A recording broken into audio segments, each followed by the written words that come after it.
Hi, everyone. I'm Rick Hanson, president of the Global Compassion Coalition. I'm here with my co-host, Rachel Ebanks Gold.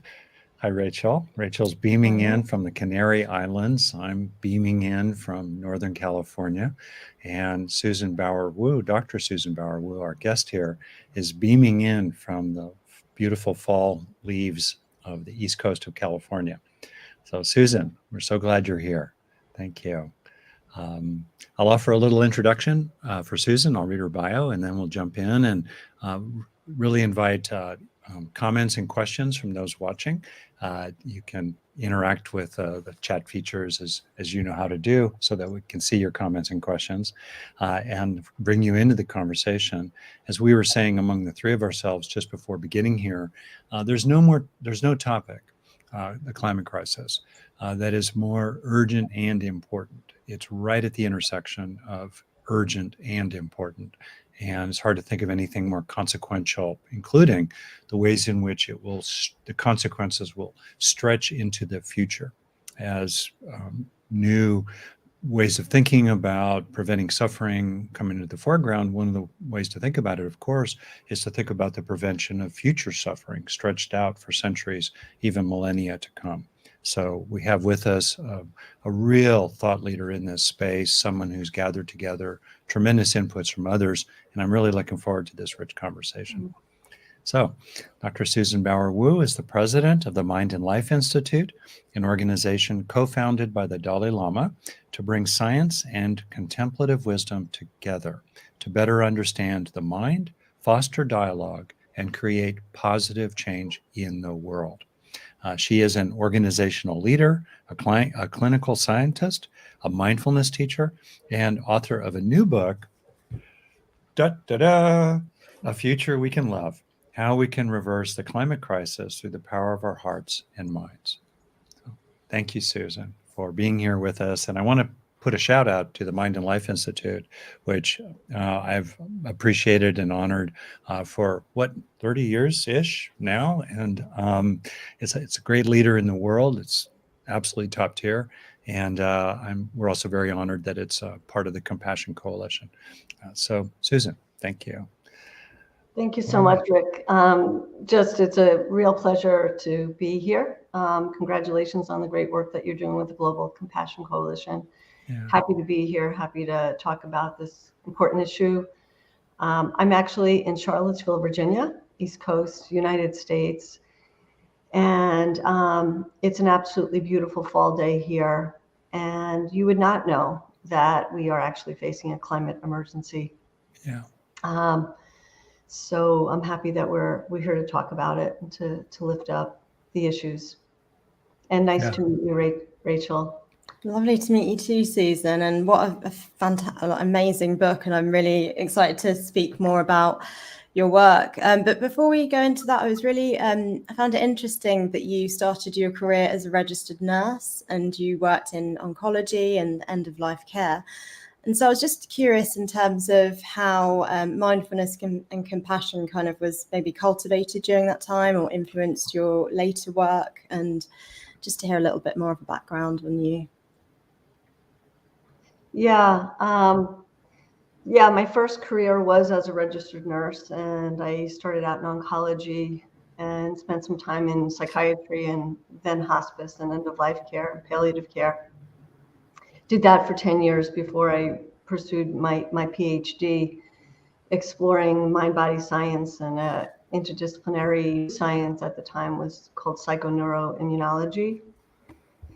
And I actually did not start meditating until I was in graduate school. And so what I say is that I was a nurse in the 1980s.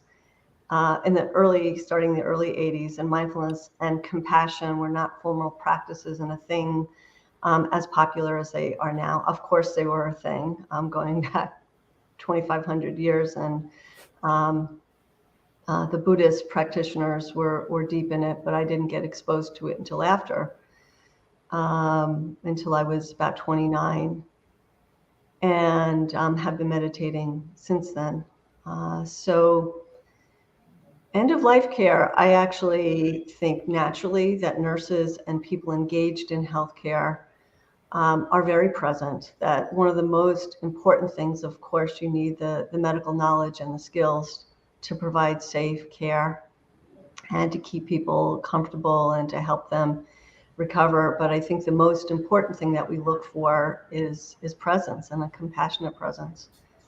Could say that from my own personal experience of somebody who has journeyed serious illness and end of life with loved ones. And so being mindful and compassionate is so foundational to, being a good clinician, but also I think just a good partner and a caregiver as well. Oh, thank you That's for very sharing that. touching. Yeah. As soon as I hear that, I feel that, right? Just imagining how it was for you as you lived in the empathic, felt imagination of how it was for others, and it kind of maybe that connects to, in a way, where we started. Mm-hmm. Here you are in Virginia. It's a beautiful day. I'm in Northern California, maybe where you are as well. It's edging into evening where you are, Rachel, but it's maybe nice there. And it's so easy to not notice what's actually happening. It takes a certain imagination to register, oh yeah, just all over the world, humanity is pouring 100 million tons a day of CO2 into the sky, right? Inevitably increasing the greenhouse effect in planet Earth, the only Earth we've got. And it's so easy to not really track that in the immediacy of daily concerns. And I just think what it requires is a certain amount of empathic imagination, including empathy for those who are particularly affected in developing countries and in less economically advantaged groups in developed countries, particularly affected, and then the generations to come. So there's a connection for me. There's an intersection between the empathic response, the imagination, letting things really land in us, and what we all need to do as individuals, with global warming and the climate catastrophe we're beginning and it's just worsening. Anyway, so on that note, connecting inner and outer, you've been president of the Mind and Life Institute during an extremely important period in its growth. You've been involved with it, of course. And when we think about, your work in your book that is centered around and then used as a springboard, this conversation between the Dalai Lama and climate activist Greta Thunberg, when we think of mindfulness and compassion, we tend to think about inner practices, right? Intervening internally, doing things internally. The climate crisis is an external event. How has it been important for you, and even the Mind and Life Institute itself, which is so focused on internal processes, engage this intersection of inner and outer? And how is that a fertile intersection that's, very much the centerpiece of your truly phenomenal book that everybody ought to get and read? Yeah, the book is about how we can transform the inner in order to show up in the ways that we need to.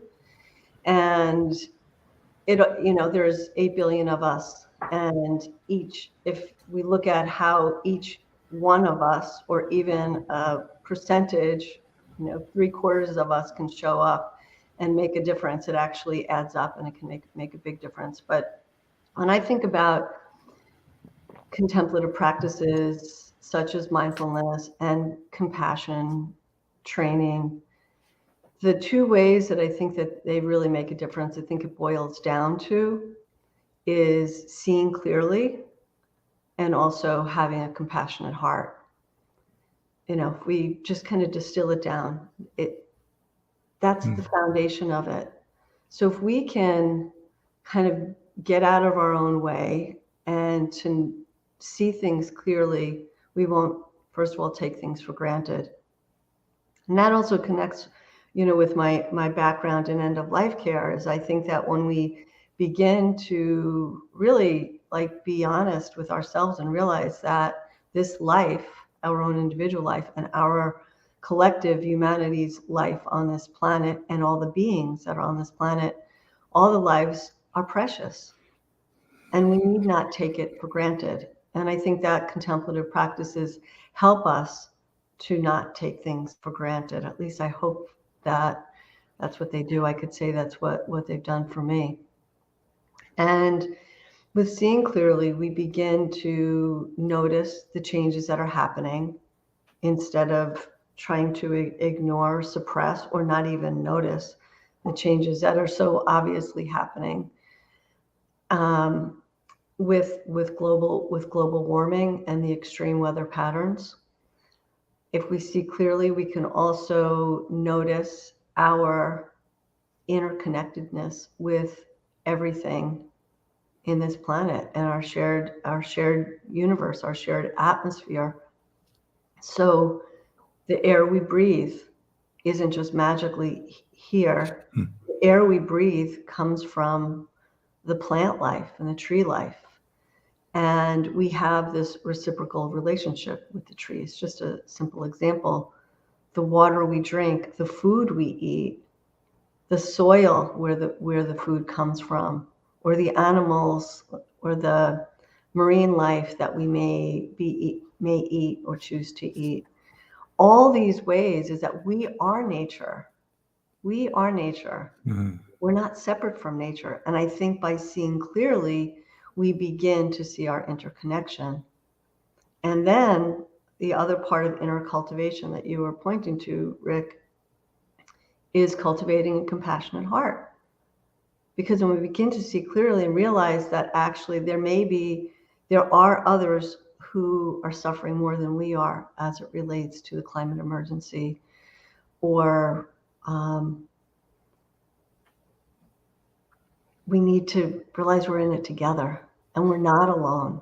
And when we can connect in that way with real empathy and compassion, we can also realize that we actually feel better.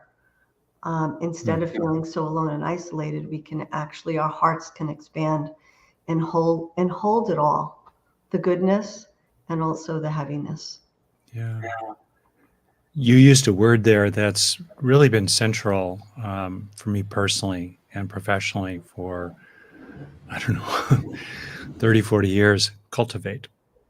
In other words, the general process that the Buddha and other great teachers have marked, and developmental psychologists like me and clinicians like me have marked as well, as the process of learning, development, the cultivation of mindfulness, the cultivation of a compassionate heart, and the cultivation of the capacity to rest one's gaze, as it were, not only on one's interior, but one's exterior, and see clearly outwardly, not only inwardly. And then that raises, of course, the question of what can we cultivate, what helps us to cultivate, so that we can tolerate what we see clearly out in the world, including seeing our own relative smallness and individual lack of control over these vast processes that are dragging the planet, to the brink and over the brink of disaster, right? So what have you found helps you to bear what you know, right? Pema Chodron talks about this, of course. We have to bear it. We live with what we know, bearing the unbearable. So what are the things that we can cultivate inside ourselves to help us face what's actually happening?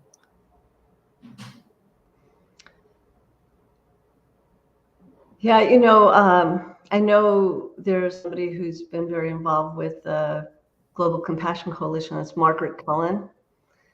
And Margaret speaks about and leads lovely practices as it relates to equanimity. And I think that this is an occasion, this being the climate emergency, which, by the way, I've started moving from the climate crisis language since the book was published. It just even based on what's happened in the world related to climate in the last few months, and just calling it what it is. It's really an emergency, and if we begin to notice it's an emergency, we're going to act like it is, instead of, being able to brush it aside. We have to actually really hold it front and center, Yeah. what's happening. So anyway, Margaret talks about and teaches equanimity. And I think that equanimity practices, which I, trust are part of your Global Compassion Coalition's resources, it's really, really powerful and helpful. Equanimity is about, finding balance with what is. And it's not, grabbing onto only and getting stuck in grabbing onto only the things that we like and want and desire. And it's also not getting completely pulled down and sucked down into what is aversive and really hard. So how do we find that balance? And so I find that equanimity and compassion practices just help to steady me, and just help me to be calm and clear, and to listen and be present to others. Yeah. For me, I was talking with my wife last night, who has good reason to be anxious about some health issues. And we were just talking about the invasiveness of anxiety. And one of the, I have found for me, really useful, simple practices that people can use for greater equanimity so that we can find our footing and be strong as we move forward together to make a better world, is to recognize, is to foreground the fact that in the present, the body is usually basically okay, right? It's not an agonizing pain. It's not about to die. It's still breathing, heart still beating. Notice you're all right now. Just that simple practice, and kind of keep recentering in that felt sense of basic all rightness in the core of your being, even as you deal with challenges. That's a simple practice that can cultivate the trait of equanimity over time, a minute or 2 or 3 a day. And I wondered if you personally had one that you like or that you use, and then I'll let Rachel jump in here. What do you do? Yeah, I would say body-based practices are essential. I mean, the body is the quickest thing. It's with us, and we have sensory experiences, and we have the ability to direct our attention to bodily experiences that may not be difficult for us. So if it's as simple as putting our feet on the ground, which I do often, or stand, put my hands in the soil, anything that brings me back to the sensory experience of the body is important. And we know that, from Buddhist practice, this is just, the foundations of mindfulness. One of the 4 foundations of mindfulness. There's a teacher and a friend who I also mention in the book. Her name is Lama Willa Blythe Baker. And Willa writes about and teaches about embodied mindfulness. And it is really, really helpful to do that. And one of the things that she also talks about is metabolizing our grief and metabolizing our emotions. And that grounding in the body can help us do that. And what I want to underscore is that it's really important to be honest with our emotions as it relates to the climate crisis, or really anything, because the more we can sort of directly engage with the fullness of that emotional experience, we can begin to, as Willa calls, to metabolize and to work through and integrate those emotions, and to not get so stuck and to have it be so sticky. Thank you.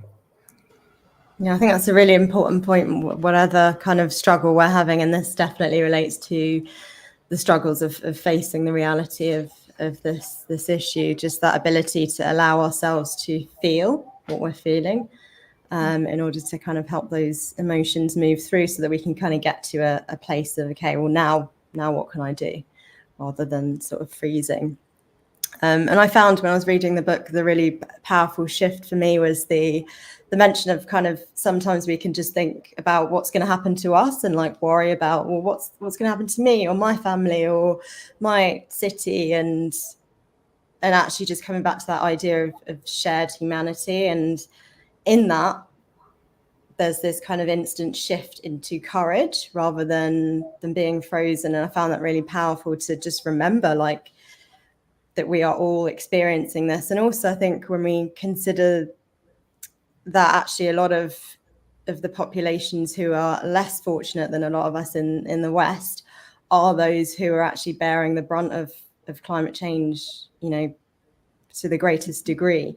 So I think remembering that as we consider this helps to activate the sense of actual, not a kind of just overwhelm, but also responsibility for those who are less fortunate, who, and also animals. And, you know, so I think that for me was really powerful, just kind of to step into courage, was just remembering that I am part of, you know, part of humanity and life on Earth. And in that, I have responsibility to make a change. So that was for me quite a powerful shift.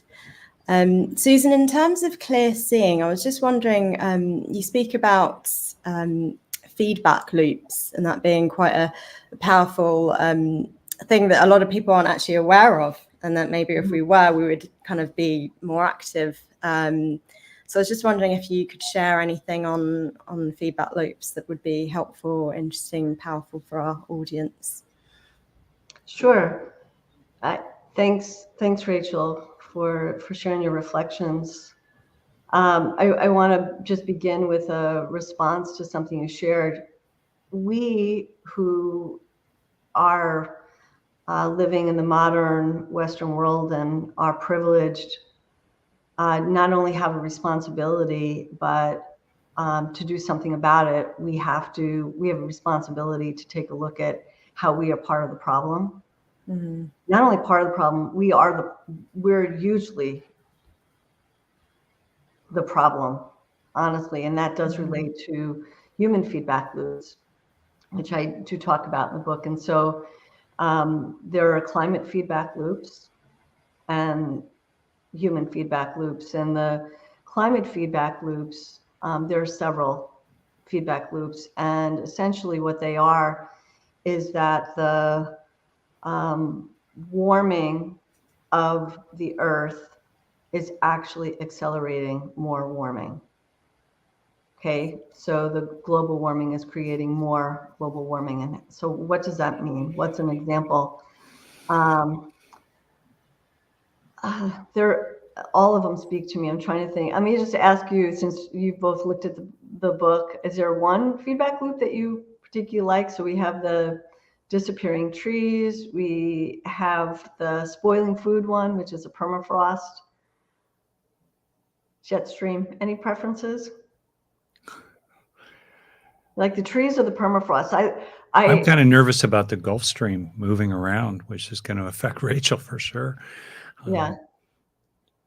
Well, they actually all do. They continue to perpetuate. But the Gulf Stream one, simply the meandering jet stream, is that the jet stream has been pretty constant forever, you know, for as long as humanity's been around. And what's happening, the jet stream is starting to not have a pattern anymore.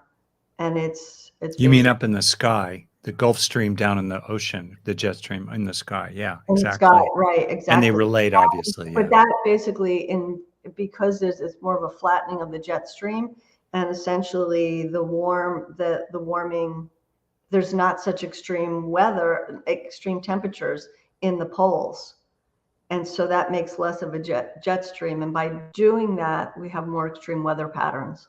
So some people have asked me, like, that still can't wrap their head around global warming when there's serious, you know, blizzards and cold weather and colder weather than it used to be. And so essentially, bottom line is that there are more extreme weather patterns, and the global atmospheric temperature is warming. Yeah. Okay. And So I'll mention the I'll talk about the disappearing trees, just because I think I resonate most with the trees and it's the forest feedback loop, and because it was so present, is so present every day. But in where I live in the eastern part of the United States and throughout Canada, and I also know the western part of the United States in particular, have been affected by wildfires that are happening in Canada. And the wildfires, there are multiple factors causing them, so we don't have time to unpack all of that. But suffice to say that with warming temperatures, though, as well as with human clear cutting, trees are coming down very fast and going from being a carbon store. They basically are releasing carbon at an astronomical amount. And trees are dying because of drought. They're dying because of disease and insects. And when the trees die, what happens is they're no longer natural cooling, because there are no less trees that are cooling the planet, but also the loss of the trees and the death of the trees causes this release of carbon into the atmosphere. When there's this huge release of carbon into the atmosphere, what does that do? That causes more warming.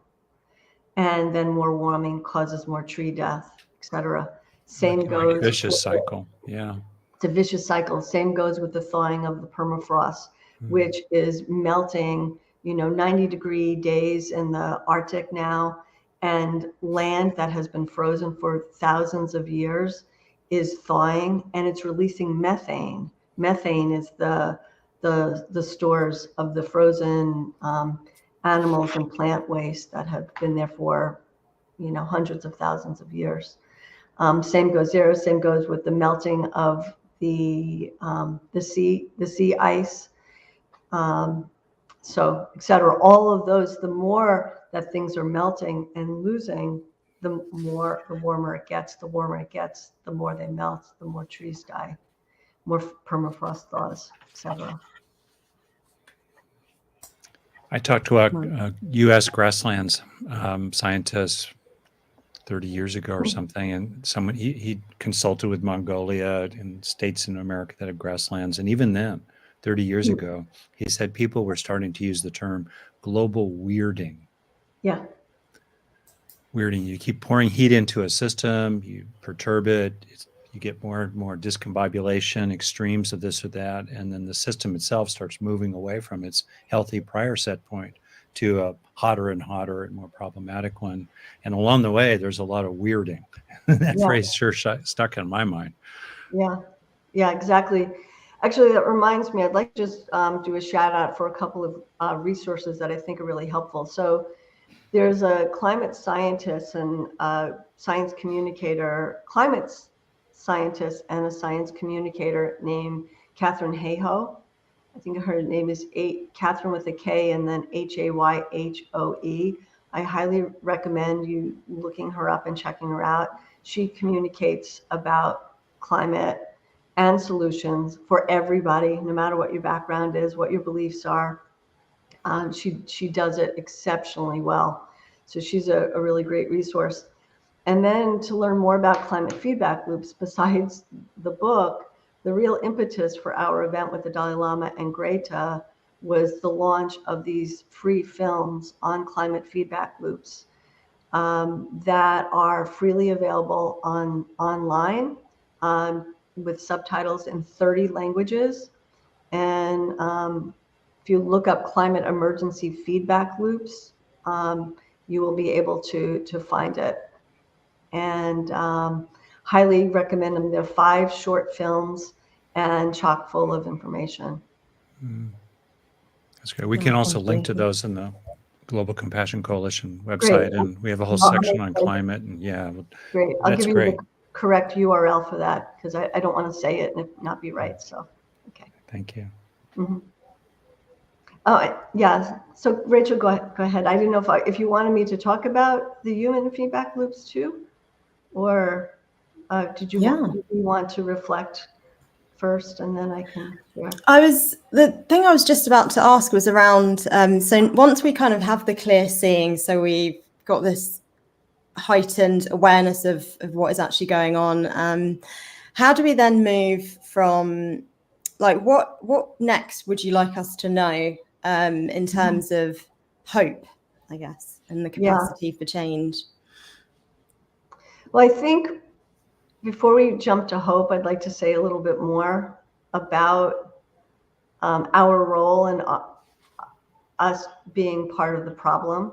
I really wanted to say that because part of clear seeing is to clearly see the decisions that we make on an everyday basis and how we might be able to make a difference. So, and I know we're going to talk more about action toward the end, but you know, the human feedback loops that I write about, that I've thought about, are aligned with the Buddhist feedback loops, or the Buddhist 3 poisons of greed, hatred, and delusion. And so when I think about, just talk about, you know, one right now, which is greed, which is basically our craving of essentially wanting more and needing more in order to think that's what is going to make us happy and feel fulfilled. And I think that we are, no matter what age you are, it's affecting younger and younger people. I think about my grandchildren that are 4 and 1, but just exposure to all the advertising and the ways that interacting on the, you know, with AI, where we're starting to think there are things that are going to make us happier by having our lives be different than it is right now. And again, this comes back to equanimity and clear seeing, but how can we begin to lean into an age of enough, of feeling like we don't have to continue to strive to have companies make more and more and more profits, and for us to make more money and to buy more things and to go to exotic places in order to be satisfied and to feel fulfilled.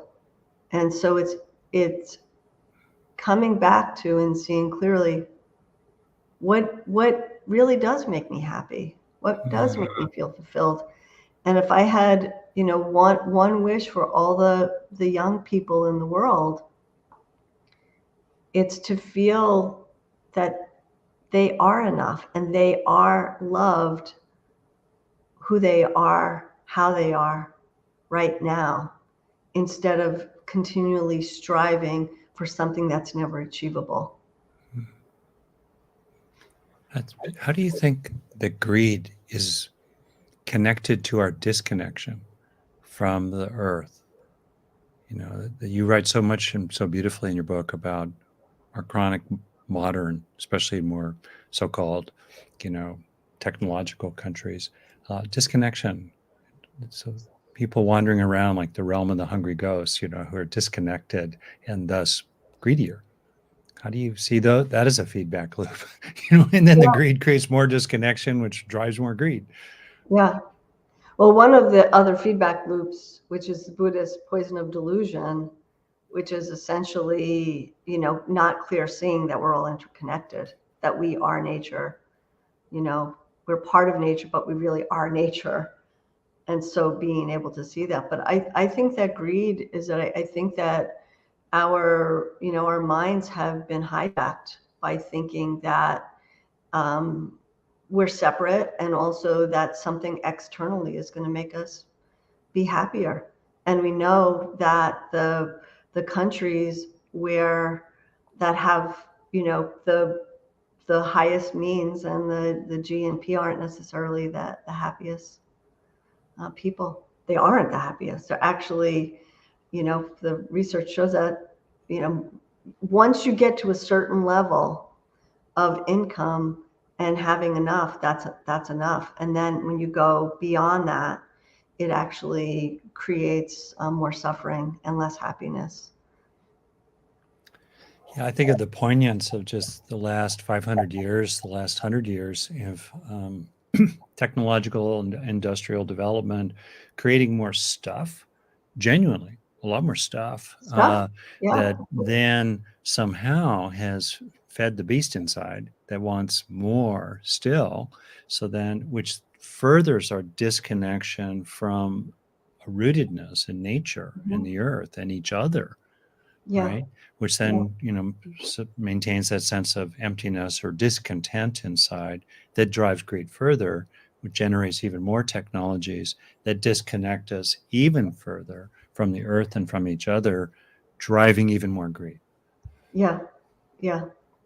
So Even though, meanwhile, we live better. Each of us lives better today than the queens and kings of 100 years ago. Each of the three of us certainly live better, and many people live better than the queens and kings, of recent time. yeah, Wow. And yet we're still hungry for more, separating ourselves from what already is. yeah, yeah. Well, and I try to, my greatest aspiration for my grandchildren, and I try when I'm trying, it's kind of an uphill battle with the world that we live in, but is that, stuff isn't going to make you happy. Stuff doesn't make you happy. How do you think interconnectedness through mindfulness and other practices can possibly help people to experience greater outer connectedness and thus undermine, the greed destruction loop?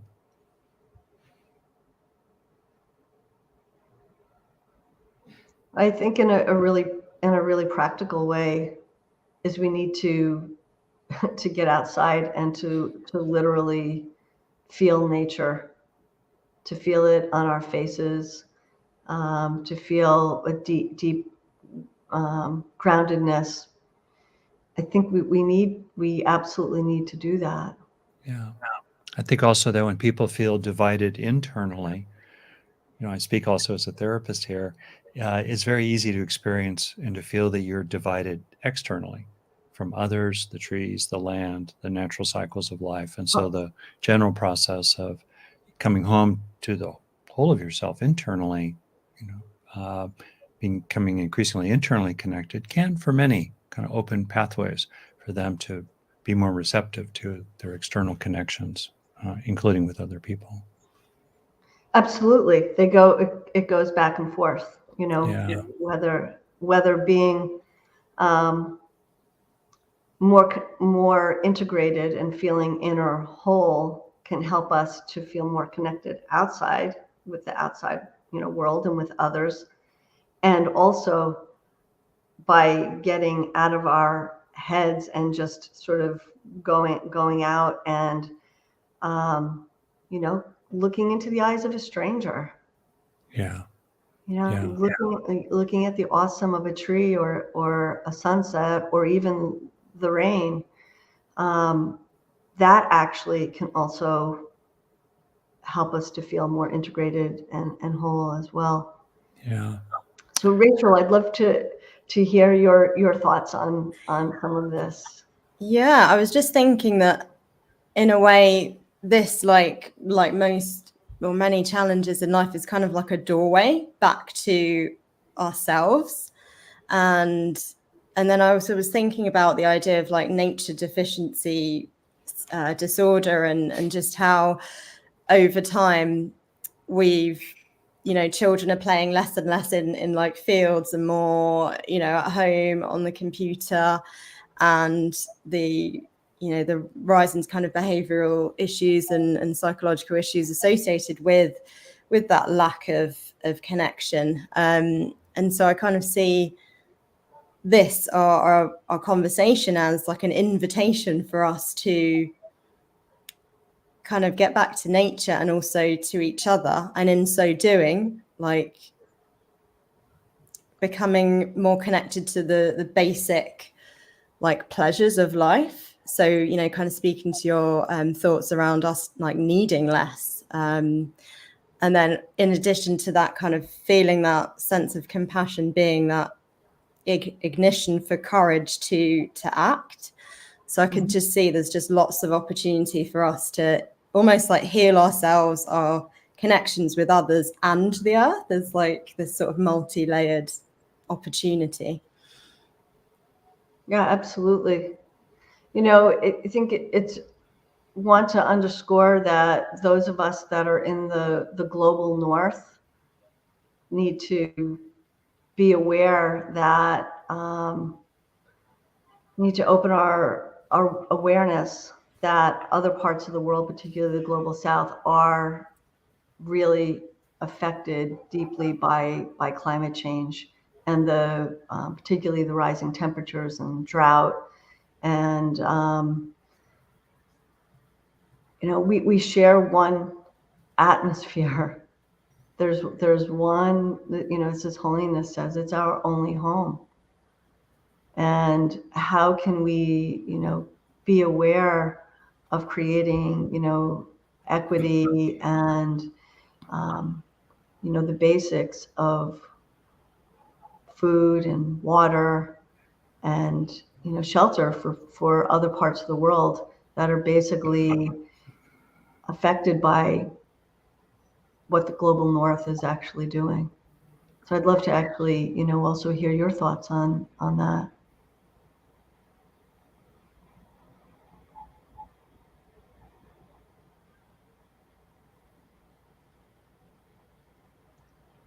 Your thoughts, Rachel, on that? It's a Just deep that level question. I think what we're doing here at the Global Compassion Coalition is really important in terms of engaging the whole of you know, society, not kind of just focusing on the West. So having more conversations internationally is really important.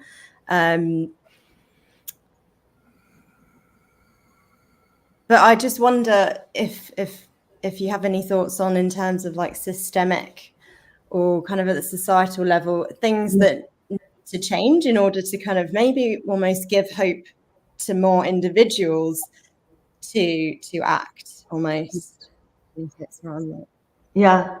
Well, I think that, you know, a important consideration, and it's definitely coming up at the COP meetings and other international climate meetings, is looking at the distribution of resources and helping out those countries and those people in the global south that are affected.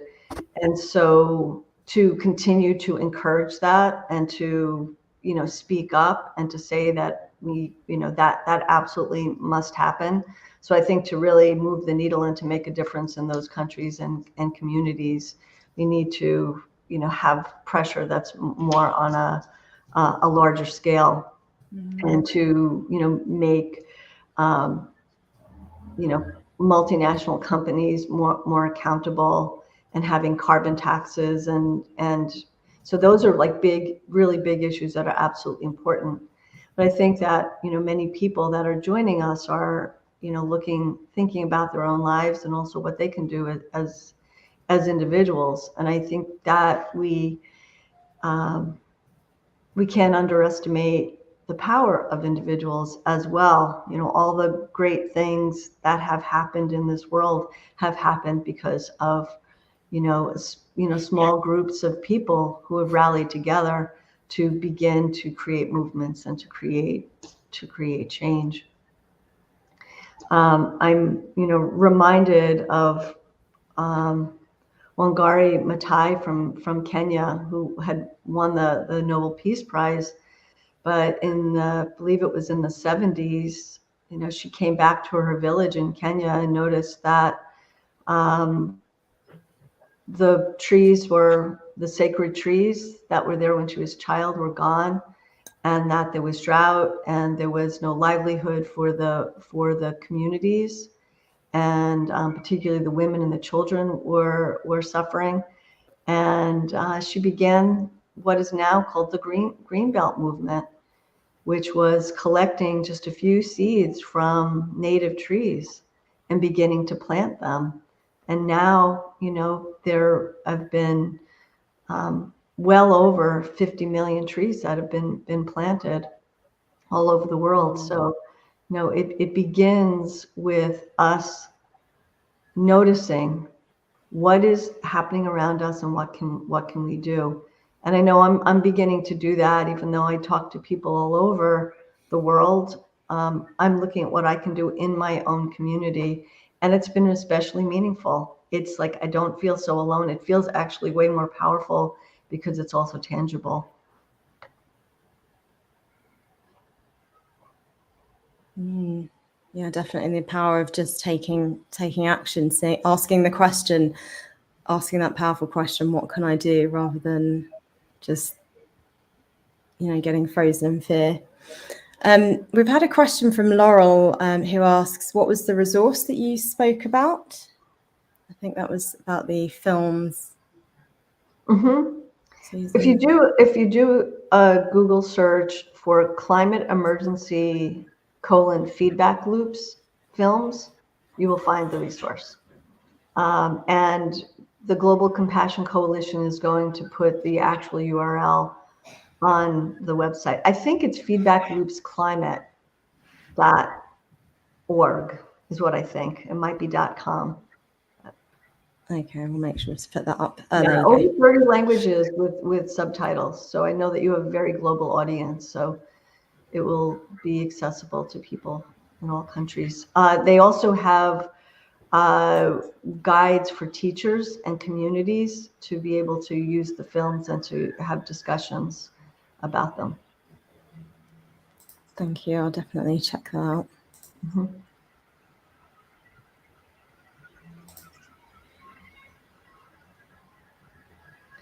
So earlier, Rachel, you asked a question. I haven't answered it, but it was about moving, I guess, from despair to hope, if you will, right? Something like that.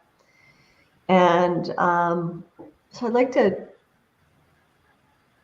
go, you know, share more on that, where Joanna Macy, who I know, Rick, you know Joanna, and she's really been a pioneer in sort of this eco-consciousness movement. She's 94 now and very active, very vibrant, sharp, mentally sharp, and continuing to bring this vibrancy and hope, even where we are today, and knowing that she's been at this work for, you know, 50 plus years. But Joanna says basically, you know, we're living in a time of great uncertainty. We know that. So we don't know exactly what's going to happen. And I actually think that there's a lot of promising data that's happening this year of how we're actually cooling, the planet is cooling, and that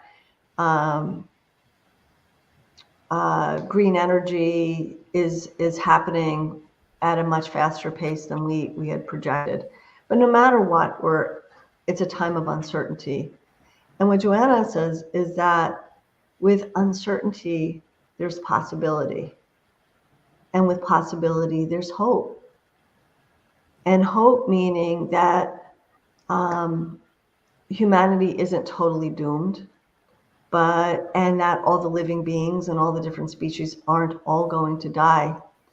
But I think it's important to remember that it is uncertain. Times are uncertain.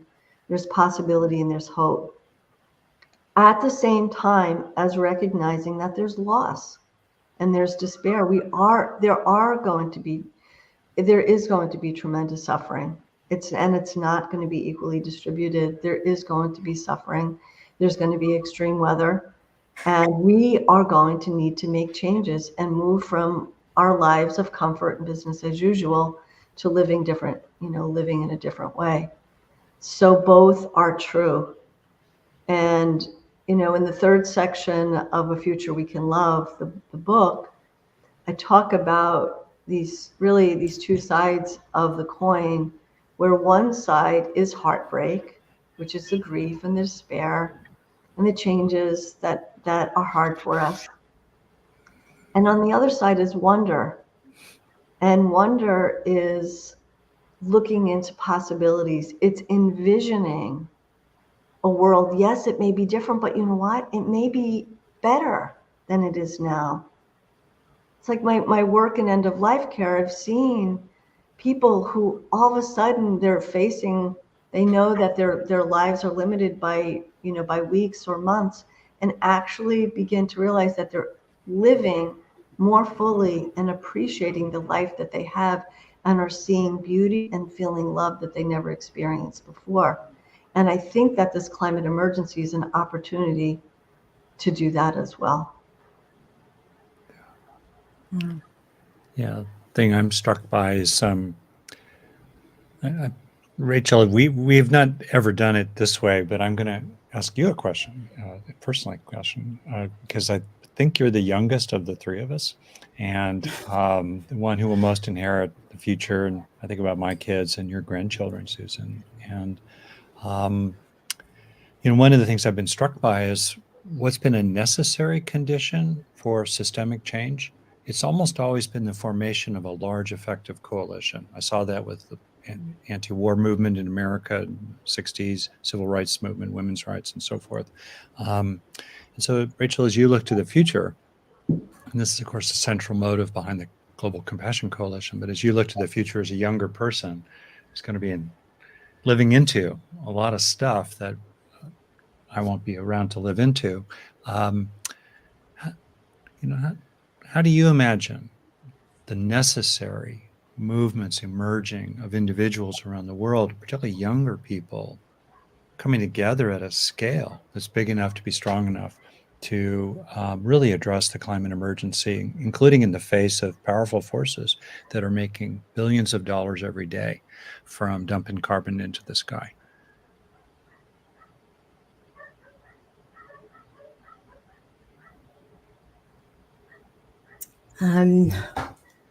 Yeah, that is a big question.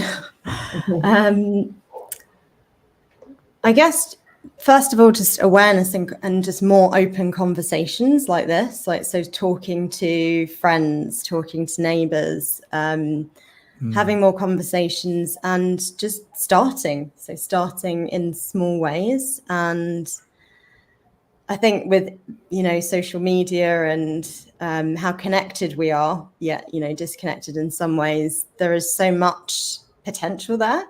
So I think it's just us starting small and just being committed to change, and, starting locally. So, putting a group together of, if you're, for example, there's lots of beach cleanup groups over here in Tenerife, and so just starting small and just kind of like not getting so overwhelmed with the sort of brevity of it, and just being in communication,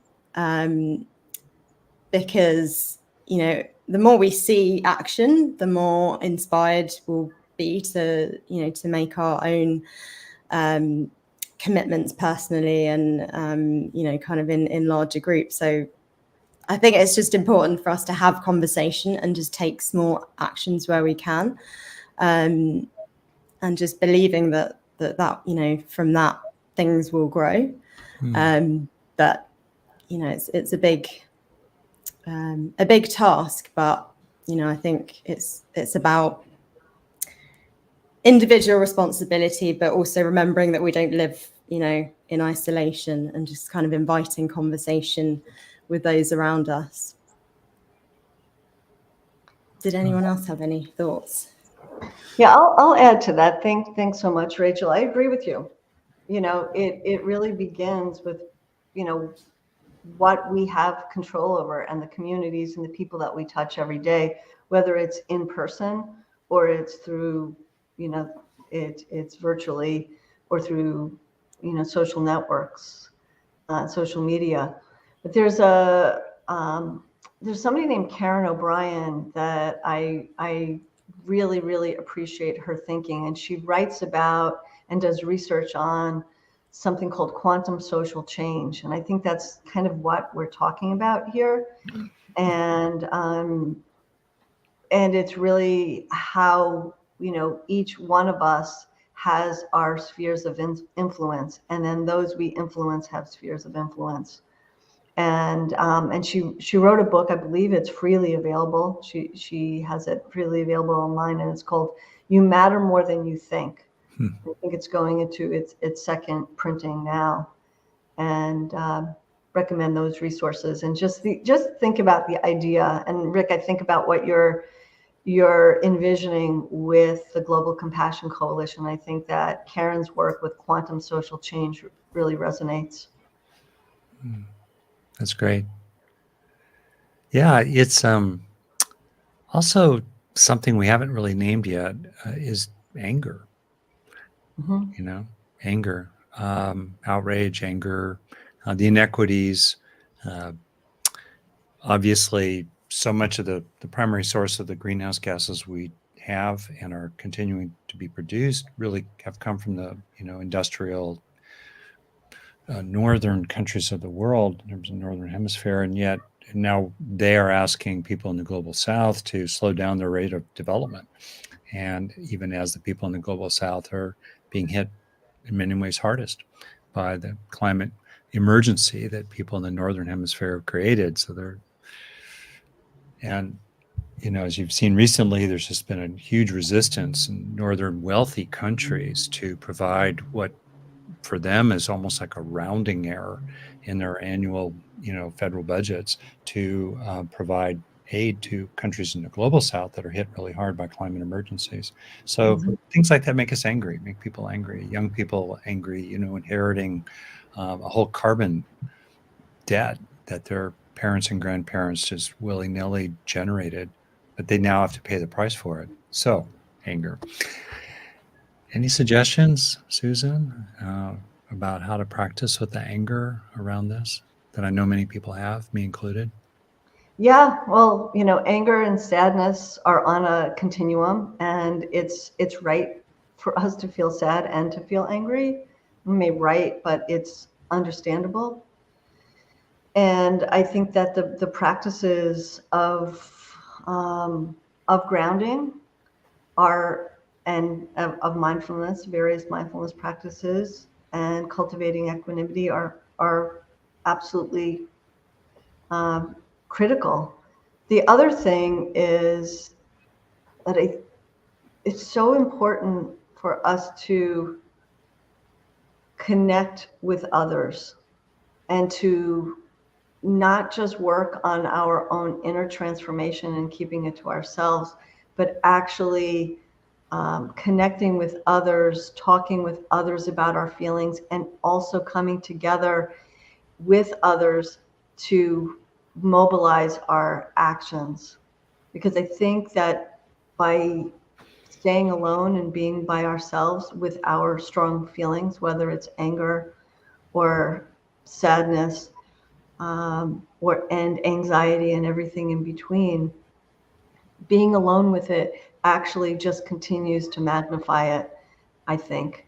And that the more that we can be with others and to move from just feeling to actually beginning to do and feel like we can make a difference in whatever small way it is, I believe helps us navigate those emotions. But I think it's a roller coaster of emotions, and we should not deny them and make like they don't exist or just push them aside. I actually think that being with them and working with them and being with others and working through them together is really helpful. And has that helped you? Because you're right in the middle of knowledge. You see the problems. Yeah. I'll just give you a simple example. In my community where I live, I actually this summer was part of a group, and somebody came to me to be part of it, and I'd say it was a co-facilitator, but it wasn't. We were all just in it together, and we called it Climate Matters, Finding Hope in Community. And it was, we met, weekly through the summer, and it was really, really helpful to hear how others are feeling, how they're navigating it, and also what we can do together. And there's, one issue locally that I've been sitting with is, again, coming back to my love of trees, is that there's quite a lot of construction and new housing developments that are happening. And they're clear cutting these big, beautiful old trees. And it just breaks my heart and makes me angry. So I asked somebody locally who's involved in local government, how could they do that? And he said, well, there's nothing stopping them. Like, well, maybe we need to start talking about what we could do to stop them. Or maybe the other thing I'm also thinking about, and Catherine Hayhoe talks about this, is that there's different entry points to enter into conversation about it. And I really appreciate, people protesting and being angry and some large disruptions, but I also think that there's a lot of power in conversation. And so one thought I had was even getting together with the builders and the people who are clear cutting the land, is maybe just getting together with them and talking to them as regular people to help them realize, maybe learn more about what they're doing and the impact of what they're doing. And maybe there's another way of instead of clear cutting, maybe being more mindful of selecting trees. So that's just an N of one, what I'm thinking about and how I'm engaging in my local community. Great example. I've got a comment from Andrea who says, what about considering humans connecting energetically to the rest of the natural world to help balance the energy on the planet? This is something I do to feel empowered to help. I appreciate Andrea's comment. I think gratitude for doing that. I think that we are energetically connected. We share the breath, for example, between the natural world. We're breathing together. So there definitely is an exchange of energy. I think most of us may not be as attuned as Andrea is. So deep gratitude for her comment and for doing what she does. That's a beautiful. Go on. Yeah, I want to say something before I forget, and I don't know when we're going to be out of time because I think we're getting close. But here in the United States, we're about a week away from Election Day.